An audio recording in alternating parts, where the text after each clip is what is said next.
Hey, we're Saints. Father Chris here. Welcome to our Crucifixional live stream. Glad to have you beautiful people with us today. You know, when COVID started, excuse me, a few years ago, 4 years ago or so, the world shut down and everybody went crazy. You know, people died, people were fighting about it, this and that. But it did produce another interesting phenomenon. Many people who were not happy, I mean, all of us were not happy with COVID, but many people who didn't like the way one particular mindset handled it began to make a rush back to church and to look for faith. Many people who claim to have no faith now became faithful and explored. Our parish here, which I know some others as well, has exploded.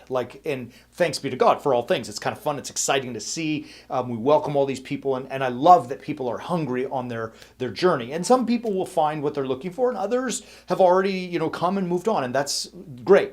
But what is almost common, not to all, but to many of them, is this excitement and look for mystery. You know, when something like COVID happens and control is taken away from us, and I don't just mean control in that the governments wouldn't let us, go anywhere. I mean control in that we couldn't really stop this thing from getting us, right? And if we got it, all the fear, it's just, we were out of control. And so the idea of losing that ability to control our fortunes and our futures, I should say, is a springboard for people who look for mystery. Mystery gives comfort in that something, or in the case of God, someone is up there who will protect and take care of us.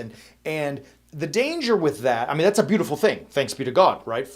Thanks to God for him being God and taking care of us, absolutely. But there is danger with this, and I say danger, maybe just concern that we switch mystery to become magic, right? So what we don't want to ever come to the understanding that somehow God is this, heavenly magician who waves a wand and does the things that we ask, and almost as if, not to be too crass, but like a vending machine God that we put in a quarter and we push E6 and the candy bar of choice comes out, in the sense that if we put in the right prayers and ask for the right things, he'll give us what we ask. I don't know that God is a magician nor a vending machine like that. God is God, right?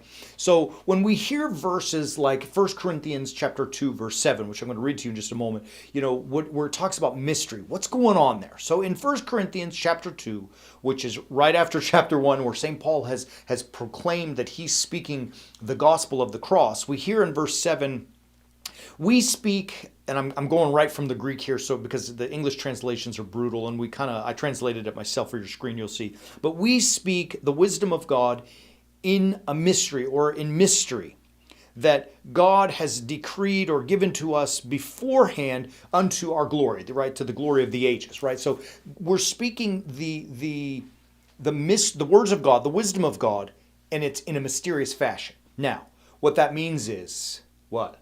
What does it mean? It means that we're saying something that is unknown or strange to the way of the world, right? This is what it means to be mysterious, where something is unknown. So like the world is telling us, do your own thing, you do you, Adam, hubris, ego, I matter, like think about Burger King, you rule, right? And then like our iPhones where it's about this is kind of the world's message. The mystery of it all is that none of that works. None of that leads to anything except turmoil and chaos within, right? That's the war within that we keep talking about as warrior saints.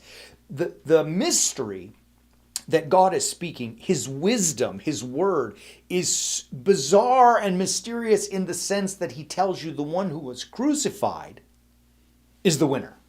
So he looks like, by worldly standards, a loser of the battle. Nobody ended up crucified in the Roman Empire but those who lost or were criminals or something, right? And yet, Paul is telling us in 1 Corinthians that this is the power of God. It is the wisdom of God. And so it's mysterious in that it goes against the grain of what the common, secular, worldly, earthly Adamic mindset is, right? Now that's a powerful statement, because in some sense, what he's telling you is the only thing that shouldn't work is indeed the only thing that does work. And in our lives, if we want to take that mystery and really embrace that and understand what it means for us and for our lives, we have to be like Christ. We have to be crucifixional, right? Let me tell you what I mean by that.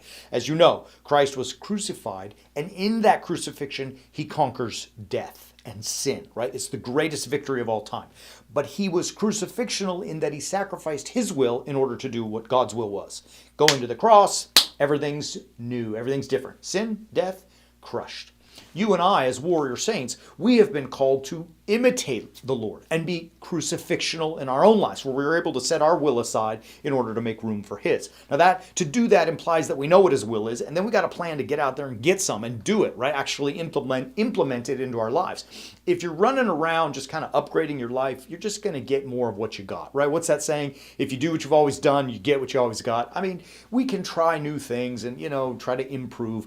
And I hope we improve. But really, what we're looking for is something totally, radically different. Because most of us have found that just by trying to improve and get better, we really don't. We find ourselves in the same place that we've always been. But what if we tried something completely, radically different, right? Something totally new. What if there was an opportunity to say, all right, you've been sold a bill of goods by all these gurus who are trying to give you improvement. What if you actually tried something radically different? What if you became something different? What if you became a warrior saint? Could that work? And I'm here to say absolutely. I mean, I've seen it happening or start to happen in my own life. I'm trying things very differently. I'm trying not to be, just improve, but to be different. And we call that the way of the warrior saint. It's a totally new way of looking at the world. It's really true baptism, so that everything that was gone, so that everything that is now is new and following Christ. It's pretty simple. We teach you how to learn the Word of God and understand it so that you can then live the Word of God. Now, if you're looking for that newness, you want part of that new opportunity, if you too want to be a warrior saint, so easy, bro, right there, warriorsaints.org. Join us. Love you. Tomorrow, I'm not really sure where we're going. We're going to think about it and brainstorm a little bit, but we're going to wrap the week with some fun, maybe some hard topics. At any rate, we love you. Have a great day. Join us tomorrow. Share this all over the place. Hit the bells, hit the likes, all that stuff. We appreciate that. And as always, keep walking on the way of the warrior saint.